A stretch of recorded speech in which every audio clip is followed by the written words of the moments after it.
لوگوں سے عزتیں تلاش کرتے ہو تو وہ کیا تمہیں عزت دیں گے؟ وہ تو کل اچھا کہتے ہیں پرسوں برا کہنے لگ جاتے ہیں۔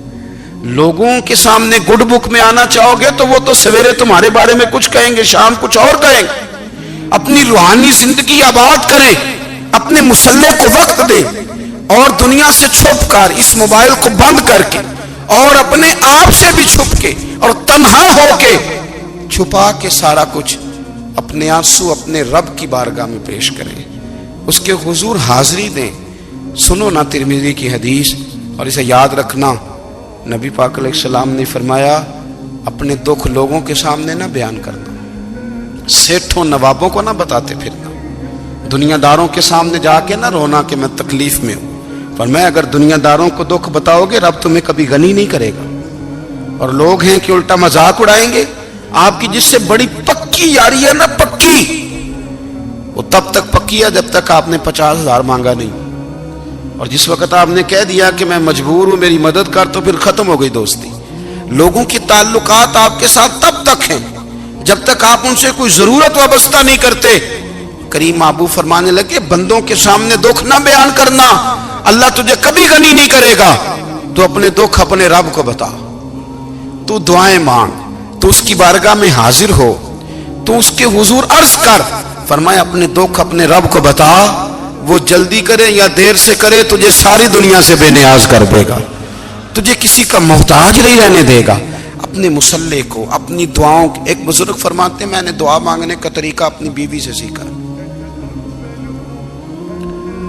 دعا مانگنے کا طریقہ اپنی، سیکھنے والے تو اپنے بچوں سے بھی سیکھ لیتے ہیں، سیکھنے والے تو ہر ایک سے سیکھتے ہیں۔ وہ کہتے ہیں میں نے دعا مانگنے کا سلیقہ اپنی بیوی سے سیکھا ہے۔ حضرت وہ کس طرح؟ فرمانے لگے میری بیوی نے نا مجھے کوئی کام بتایا، کچھ پیسوں کی ضرورت کے لیے کہا، تو میں نے اسے کہا کہ بھئی ابھی میرے پاس نہیں ہے، کچھ دنوں میں آتے ہیں تو میں دے دوں گا۔ عورتوں کی عادت ہوتی ہے وہ بار بار یاد کراتی ہیں، 2-4 دنوں کے بعد پھر اس نے کہا حضرت وہ میں نے کہا تھا کچھ پیسے، میں نے اسے کہا کہ ابھی میرے پاس نہیں ہے، کچھ دنوں میں ملتے ہیں تو میں تمہیں دے دوں گا۔ اس نے کچھ دنوں کے بعد پھر کہا حضور وہ میں نے کچھ پیسے کہے تھے۔ فرماتے میں نے ڈانٹ دیا، میں نے کہا کہ کیا تو روز مجھے شرمندہ کرتی ہے، کہا نا میرے پاس نہیں ہے، ہوں گے تو دے دوں گا، تو روز یاد کراتی ہے۔ فرماتے ہیں اس نے پہلے تو میری ڈانٹ کو سہا، پھر میرے سخت جملوں نے اس کی آنکھوں میں آنسو پیدا کر دیے، پھر اس نے اپنے آنچل میں اپنے اس دکھ کو سمیٹا، اور پھر اس نے ایک جملہ کہا تو میں رو پڑا، اور مجھے اپنے رب سے مانگنے کا طریقہ آ گیا۔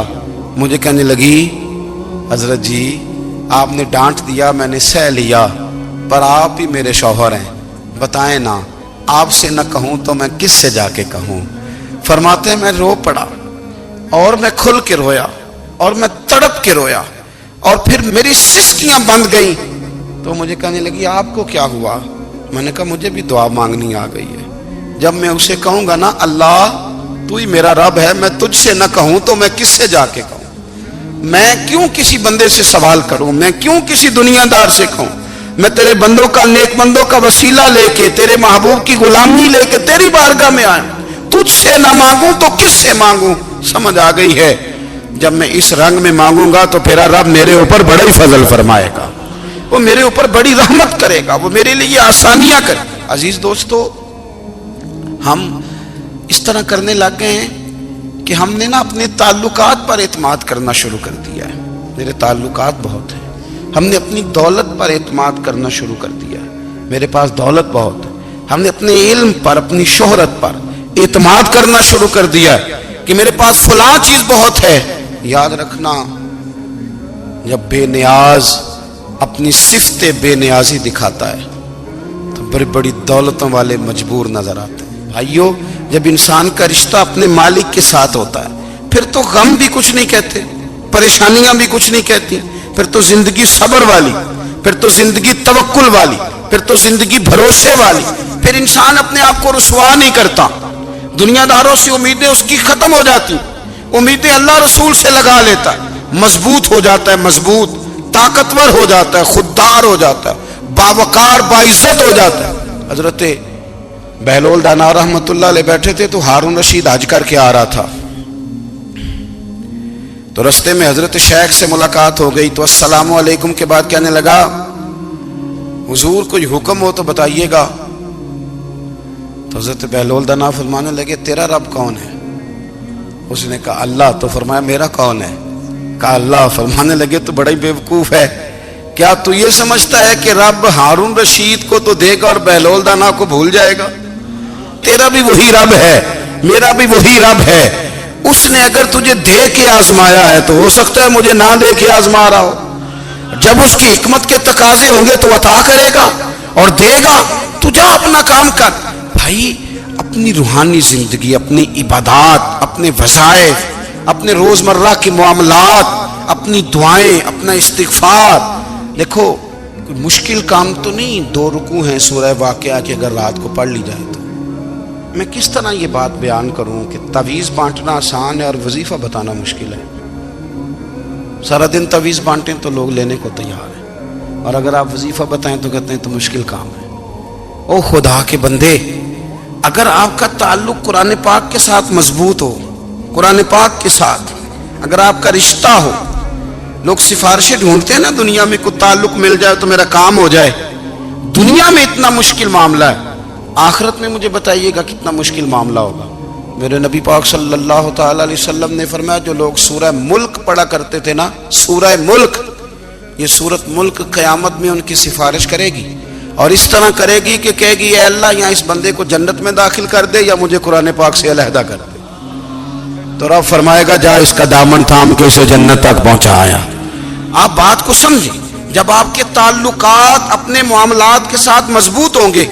یہ نبی کریم نے وعدہ کیا ہے کہ تو سورت واقعہ پڑھ تیرے گھر میں فاقہ نہیں آئے گا. حضرت عبداللہ ابن مسعود رضی اللہ تعالیٰ عنہ بیمار تھے تو حضرت عثمان غنی رضی اللہ تعالیٰ عنہ تیمارداری کے لیے تشریف لے گئے اور جا کر کے کہا کہ آپ بڑے بیمار ہیں، آپ کی بیٹیاں زیادہ ہیں، میں چاہتا ہوں کہ خزانے میں سے کچھ مدد کروں.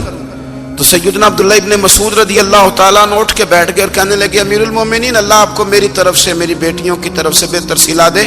میری بیٹیوں کو کسی خزانے کی ضرورت نہیں، میں نے انہیں خزانہ دے دیا ہے. کہا جناب آپ نے کون سا خزانہ دیا ہے، میں آپ کے مالی معاملات کو جانتا ہوں. تو فرمانے لگے امیر المومنین، میرے نبی کریم نے فرمایا ہے جو سورت واقعہ پڑھے اسے کبھی فاقہ نہیں آتا. میں نے بیٹیوں کو یاد کرا دی ہے، یہ خزانہ میں نے انہیں دے دیا ہے. وہ سارے والدین سنیں جو بیٹیوں کے لیے پریشان رہتے.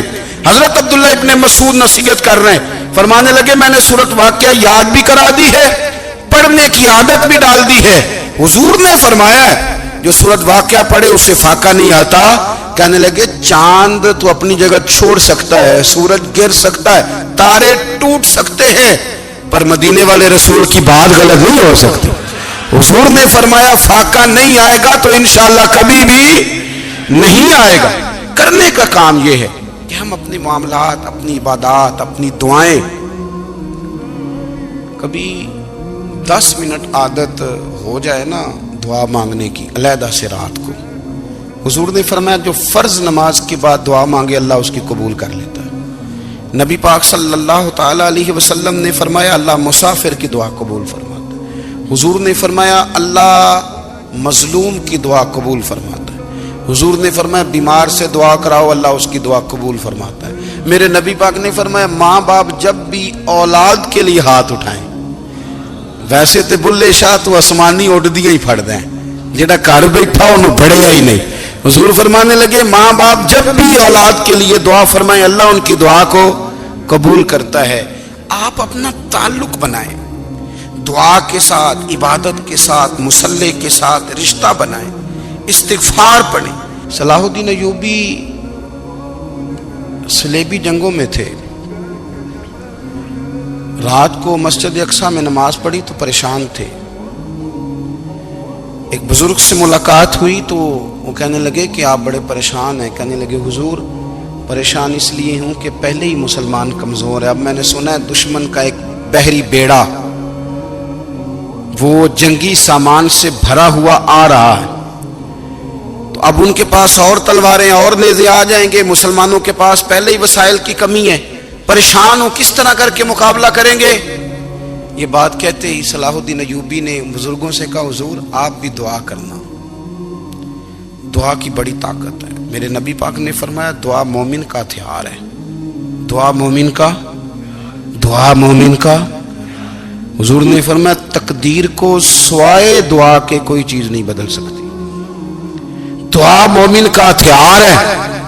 یہ کافر کے پاس کوئی نہیں، یہ ہتھیار ہے مومن